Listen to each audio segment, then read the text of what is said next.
You can place a reservation to rent a Toyota right from the app, and we'll show you how.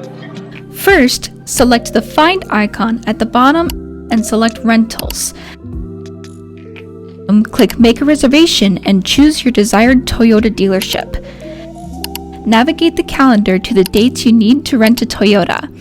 After you select a pickup and drop-off time, it will then show you a list of the vehicles available to rent in your desired dates. You will also be able to see the vehicle details and rates. Once your vehicle of choice is selected, you can add your required information and insurance for a faster pickup. Select Confirmed and you have now scheduled a rental reservation. You are also able to see any active, upcoming, or past reservations on the app. Please note that you will still need to bring your physical documents and payment at the time of pickup.